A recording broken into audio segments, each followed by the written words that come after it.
Good morning, guys. So I thought I would do this quick review and impression of the new N10 Android phone. And this is probably one of the cheapest Android phone you can find on Amazon. And if you landed here, you're probably wanting to know how well this phone works. Simply because you want the cheapest phone for a particular job. And in my case, I bought this phone just for one particular job. Normally, I have my iPhone 16 Pro Max. Okay, so this is my everyday phone. But I recently bought a BMW motorcycle, and interestingly, to run diagnostic tool on that motorcycle, okay, this is the backstory, I need to buy an odblink and also a app. The app is called motoscan. Paired with odblink, that app is able to enable diagnostic options on my BMW motorcycles. And the app does not work on the iPhone. So I have to buy an Android phone, and that's why I bought it on Amazon. It was on sale. It's still on sale for the Thanksgiving, Black Friday deal, whatever, $79 shipped. Okay, so super cheap. How well does it work? Well, just tell you guys quickly, it works great for any kind of non-performance application, like basic diagnostic tools that you need to run, and you need the application on the Android only. This phone will do the job. The screen is rather low resolution. It's 720 by 1080, I think. So 720p resolution, rather low. I'm gonna turn on the phone in front of you guys so you can see the startup speed for this Android phone. And I think it's running Android 14, maybe. 14-inch screen. The cool thing is, I'm not gonna do any unboxing because it literally does not come with much stuff inside. You have your IMEI report for the new N10. You have some stickers for the new quick instructional manual. It comes with a screen protector already installed, which is quite nice. It also comes with a charger and a USB-C cable for you to charge the phone as necessary. And as you can see, it rather starts up quickly. And again, the only reason I bought this phone is to use with the application and this diagnostic tool for the BMW motorcycle. Right now it's in airplane mode because I don't have any SIM cards, but if you do need to use SIM cards, the SIM access is right here. It also comes with a SIM popping tool. So this is what you get. You basically just pop the side out and you should be able to access the SIM slot. Okay. Interestingly, it's dual SIM slot, but I think this thing only supports one SIM. Quote me if I'm wrong. Okay, no, it's actually dual SIM, which is rather cool. For $80, you can have two SIM cards. One is nano, one is standard size, but you can, so there you have it, dual SIM. 4G, octa-core processor. It's a off-brand octa-core processor. And 4 gigs of RAM, 128 gig of storage, plenty for small applications and such. Now, it's advertised as a phone for teenagers, 90 hertz resolution, the refresh rate. So the refresh rate is actually more smooth than a lot of other phones on the market. I'm gonna show you guys really quickly. It also has a fingerprint scanner, as well as passcodes, as well as face unlock. So pretty much all the fancy stuff this phone has. Now, what I did immediately after I got the phone is changing my launcher.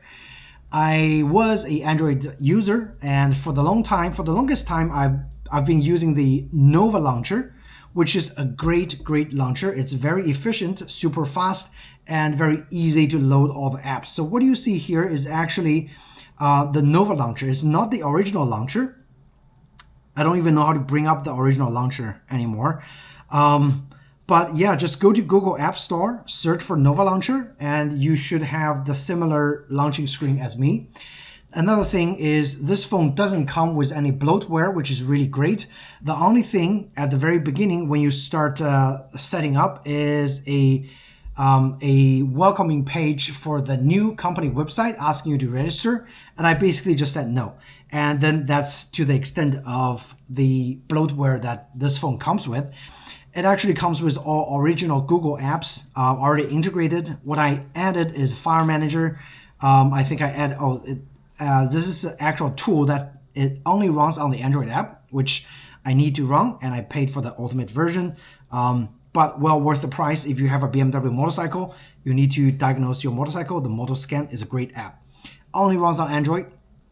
It's even got a FM radio here. Obviously, it's not going to run because I'm in airplane mode because I don't have a SIM card and I'm using airplane mode to save batteries. But going to settings to show you guys what's in the settings, okay? First, we're going to check the version, okay, about the N10. So, and obviously, I don't want to show the IMEI numbers, but let's see. Okay, SIM status. I'm going to pass the SIM status. The cool thing is it actually masks the SIM status unless I click it, which is good. 4 gigs of RAM plus a interesting feature of 4 gigs of extended memory that runs on the internal storage. Okay, so you have 8 gigs of RAM, but 4 of those is gonna be visual RAMs. Android version 14, and it's pretty cool. Like I like this phone because it's to the point, it's simple, and it's super cheap, and it runs the application that I need to run. I tried to install Pokemon Go on this phone, so if you want to play any video games, no, don't don't buy this phone. It's too cheap and it's too slow for any kind of 3D gaming. Okay, 2D gaming maybe. But 3D gaming, this phone is not up to standards. It's just very sluggish. The processor, the graphic card is just very slow to run any kind of 3D games. But if you need to call someone, the speaker is really loud. If you need to watch videos, it's, let me see if I can pull up the YouTube, show you guys. The video actually runs rather smoothly on the, let's see. So get the gun, or do we go for more troops? Let's get more troops. All right, let's Perfect finish decision. We wipe them out. Now you can hear the speaker. Speaker is quite loud. Can we get the it's drone? hollow, I think we but it's want more loud. troops. Yep, let's. Time for a bit of controversy. No hate, please. So pretty smooth. Runs on 90 hertz refresh rate, and you can zoom in and zoom out as well. I was visiting a friend who has got a problem. This is the volume control button right here, and that's the power button with the fingerprint sensor. On the other side, you don't have anything. On the bottom, you have a USB-C port. The speakers right here.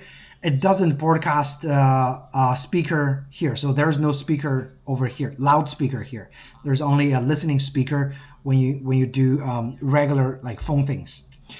On the top, which is cool, you have a 3.5mm headphone jack. So if you want to listen to music using a traditional headphone, you can do that as well.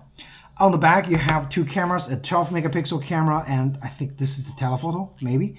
I didn't test the camera function, but just to show you guys, the video is smooth. It's nice, no issues at all. And I installed my Reddit app. The Reddit also runs rather smoothly, so no issues right there. So I can browse through the Reddit. You can see the refresh rate. Oh, that's weird. That's a Brad, okay, by the way. Little possums. And all the videos in the Reddit app also run smoothly. So if your kid uses Reddit, I don't think this is an issue, just browsing around generally. So all in all, I think this is $79 well spent for a phone that, you're gonna use for very, very basic stuff. If you have a family member that, doesn't know how to use the phone, maybe you just want a cheap phone as an emergency, get a Mint prepaid plan that's very cheap just to track like an old person. I think this works. Get your kids on the Mint mobile and have the ability to track them on the Google Maps. This phone can do that. Install the Nova Launcher, and it's going to be very simple and very easy to use. I installed a memory cleaner just because A lot of times it almost always uses half of the memory, so I can, you know, just clean the memory and then have it run slightly more smooth if needed. And that's pretty much it. If you're an Android phone user, if you used Android before, don't expect this phone to be super stellar. If this is your first Android phone only because you needed to run some other stuff, and you have an iPhone 16 Pro Max, whatever, yeah, the performance of this phone is crap, but it works, right, for that particular app that you needed to run. Okay, so this is a quick first impression and review. It does things that you needed to do. It's just, you know, a little bit slow. But other than that, show you the camera app at the very end. Take some pictures. It also has autofocus, okay? And it rather, let me see if I can review. So the gallery app is disabled for some reason. I need to install gallery app as well. It's also got a like back-facing camera. So if you need to do some vlogging, you can do that. Pretty cool. You can do videos. I don't know what it records, maybe 1080p. So yeah, basic features are all there. And for 80 bucks, you cannot go wrong. So that's it. Hope you guys found this video helpful. And if you did, please do hit the like button or subscribe. If you have any other questions about this phone, I'm going to keep this phone, obviously. Feel free to ask me and I'll try my best to answer it for you. Thanks again, guys. I'll see you in the next video. Take care.